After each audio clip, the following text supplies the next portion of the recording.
Today we're gonna go over, wait, I'm down here. All the tips on how to grow a giant bird of paradise. We're gonna cover how to pick them because there's so many different varieties. We're gonna cover soil composition, like do we need chunky soil mix? Do we need regular soil mix? We're gonna cover lighting. We're gonna go over grow lighting versus indirect natural light. We're gonna cover humidity. Is humidity really necessary? We're gonna cover watering schedule, like is it key to have one? And then also flowering. Do bird of paradise flower indoors? Do they flower outside? What's the difference? All right, let's go. Now, normally at big box stores, you have a couple options. Right here is the bird of paradise region A. Now this is the orange, small, clumping bird of paradise. See, they do get large, but they do stay somewhat clumped together, and leaves don't get much bigger than this. Option number 2 is the giant Nikolai. This is around the same size as I bought mine, and this is the version I'm obsessed with. I mean, you can even buy them somewhat giant already, but my issue was, how am I gonna get this home?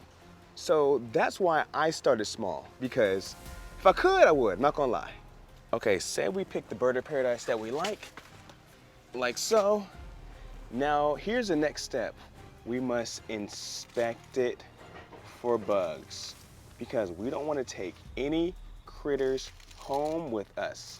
So we're gonna inspect the soil, make sure the soil is good, make sure there's no bugs in here. We're also going to inspect under the leaves. Make sure there are no mites, there's no critters that we're gonna take home that are gonna try to live rent-free. We don't want any of that. Okay, say you found the perfect bird of paradise and you brought it home. Step 2 is letting it acclimate. Letting it used to the conditions of your home, because the conditions at the garden or the greenhouse or the big box store were completely different from where you live. So allow 2 weeks for acclimation. Okay, now that our bird of paradise is acclimated to our new environment, now it's time to repot. So we're gonna go over the soil composition that is so necessary for our plants. Highly recommend is a chunky soil mix, just like this right here. This is a combination of orchid bark, charcoal, perlite, and cactus palm base to get this exact composition. Now I have an entire video dedicated to making this exact mix. I'll attach the link below, but to give you guys a blueprint, horticultural charcoal, orchid bark, perlite, worm castings, this is the exact same mix. And here's a perfect example. This is my big baby, and she's in the same composition, and as you see, she is flourishing and happy. So this soil composition works, you guys. Now with soil comes watering habits.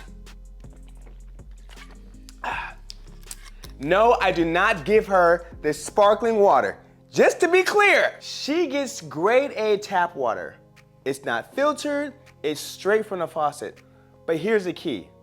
I water her every week. Do not let the soil dry out. These are tropical plants. They're used to tropical, moist environments. So my next tip is have a watering schedule. I water her once a week. I make sure her soil is moist, but don't drown her. Do not drown her. Make sure her soil is moist, water her once a week. Tap water is completely fine. But here's the thing. Be sure your pot has drainage holes, because we're gonna be watering her once a week, make sure her soil is staying moist, but we do not want her sitting in water. We do not, that is a no-no. So that's why I have this tray to catch the water, to make sure that, there's no water here sitting and standing. Simple. Now let's talk about lighting. What is better? Is artificial lighting better, or is natural lighting better? The key is they both work, depending on your situation and where you live. I live in Los Angeles, so you see they love the natural light.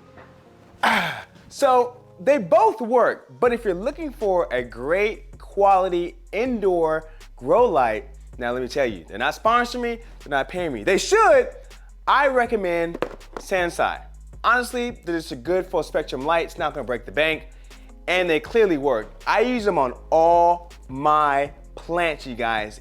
If you have a large window with great indirect light, there's no need for a grow light. She'll be happy just right there. Natural light versus grow light, they both work. Next up, humidity. Is it really necessary? Can I be honest with you guys? Okay, hold on. Let me turn this down, hold on. This is the first time I'm turning on my humidifier for my bird of paradise ever. It's never been on for her, but here's why I'm gonna do a test. Now, I can be a perfectionist at times, keyword at times. You see how my leaves are curling? You see how they're curling right there? Now, this could be a reason for lack of humidity. It could be. So here, we're gonna have a follow-up video, you guys. I'm gonna have this humidifier on, going on, we'll say 2 to 3 months, and you see these new leaves coming out. Let's see if these leaves are curled up. So that is the reason why, you guys, I'm turning my humidifier on after 3 years, just to solve this curling leaf issue. That's it. That's the only reason why. But here's what I will say. Everyone's location is different. I'm on the West Coast, I'm in Los Angeles, so the humidity in my area is gonna be a lot different from, say, if you lived in a drier area. So I would definitely say the location varies, but if you live on the West Coast, you are good without it. I don't need it. We're just running a test that we're gonna follow up on, so be sure you guys follow up with this to see if this is gonna solve our curling leaf issue. Now, the question of the day is, will she flower indoors? Oh, please, please. I have seen bird of paradise flower indoors, but look at mine. Look at this, you guys. She is flowering. Now, you see this brown or blackish bulb? Yes, this is her first flower she's gonna produce. You see her second one right here. There's another one right here.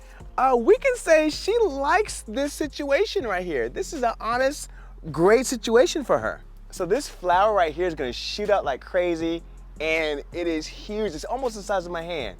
So just imagine how ours on the inside is gonna look. She's gonna flower. We're gonna put that energy out there. She is gonna flower indoors. Fingers crossed. So I definitely hope that answered all of your bird of paradise questions, whether you're a new plant parent or you're experienced plant parent and you're looking to add the bird of paradise to your whole plant family. And listen, if you like this video, I have other videos, so go watch my other videos. I'm helping you grow your plants like jungles. You guys already know. Tell your mama, tell your daddy, tell your auntie, tell your uncle about my page.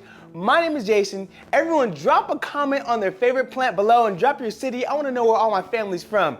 And listen, until next time, I love y'all. Peace.